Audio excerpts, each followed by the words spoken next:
The real estate market in Mississauga has turned totally upside down. From the month of May up until the end of July, sales are down. Sales are down, prices are down. Spoiler alert, sales are down 45%, and prices for detached homes, average prices, they're down 7%. Imagine being down 7% in only 2 months. Imagine you ended up buying in April or May. So that's why I was saying be careful, like don't buy for FOMO, because a lot of social media ads, they were creating a lot of urgency, like, hey, you know what, oh, the market's crazy, it's only going to go up, you got to get in quick. So I hope you didn't fall for that. So let's look at month by month what has been going on.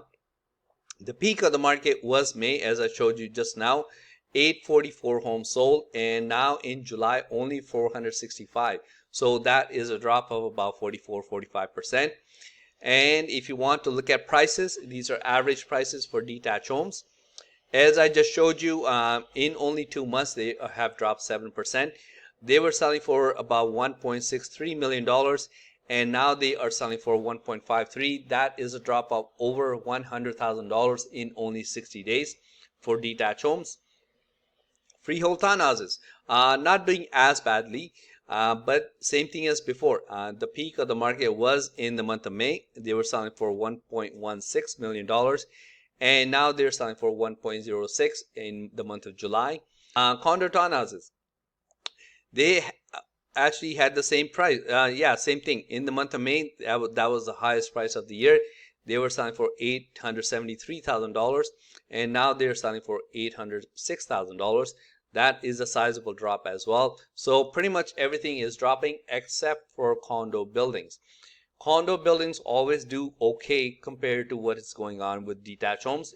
Even in a slower market, they don't fluctuate much. They're always within like 50 to $75,000. You can see here, even when the market was slow in January and February, they were right around 625, 612. Then they went up to 655, and now they're sitting at $676,000. So they have actually gone up because there is always a huge demand for condos in Mississauga. Now we're not done. I want to show you this stuff here, like a lot more stuff to cover. But if you do need help buying or selling, you can contact me here. You can call or text, whatever's easier. So sales are in orange, new listings are in blue, and active listings are in light gray. I want to focus on active listings because sales, as you saw before, they have been going down ever since the month of May. But active listings, they have been going up ever since April. Now, another thing to keep an eye on is the gap between sales and active listings. You can see here when the market was really busy, March, April, and May, there was no gap, like very small gap between sales and active listings right there. But that gap has been increasing. So there's a lot more active listings left at the end of the month. And this is the biggest gap we've seen all year right there. So something to keep in mind if you're thinking of selling or buying. If you're buying, also another thing to note is new listings actually went down in the month of July. So good news is sales are down if you're a buyer. Not so good news if you're a seller. If you're a buyer, sales are down, but also less selection in the month of July because actually new listings actually went down. Now let's look at some of the other stats.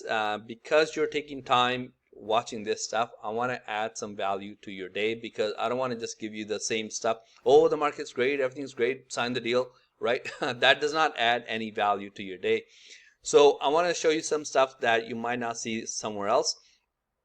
Right now there are 1,451 homes available in Mississauga on the Toronto MLS, and over 50% of them have been on the market for longer than 3 weeks.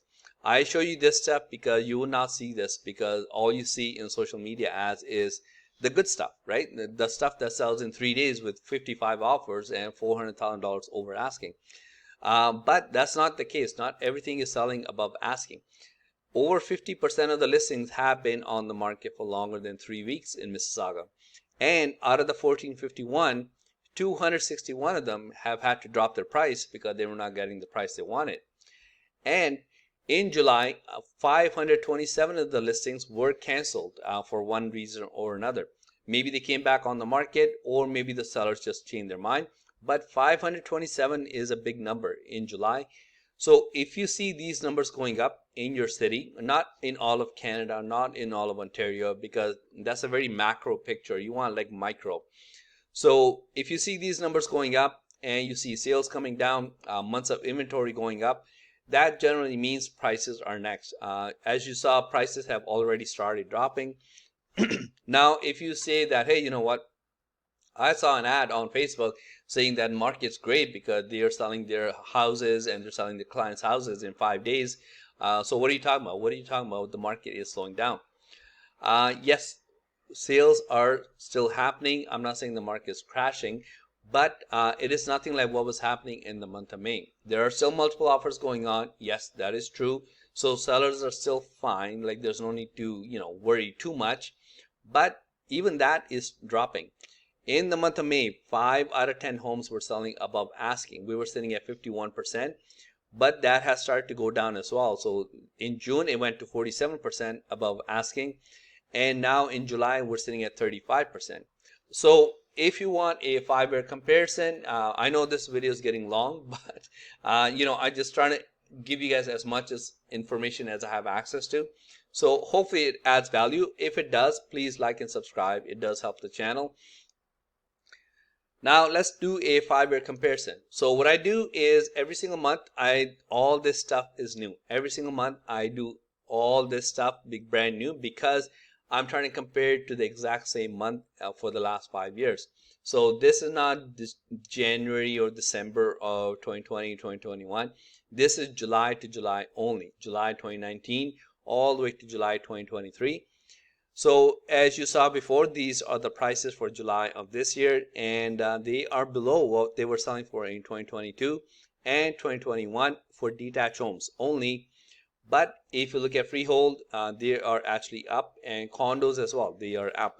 That's the highest July we've seen in the last 5 years. So hopefully you found some value out of this video. If you did, please like, comment, and subscribe. It does help the channel. Believe it or not, it does. And it just cheer me up. That is true. And if you need help buying or selling, please call or text this number. I'll see you later. Thanks. Bye.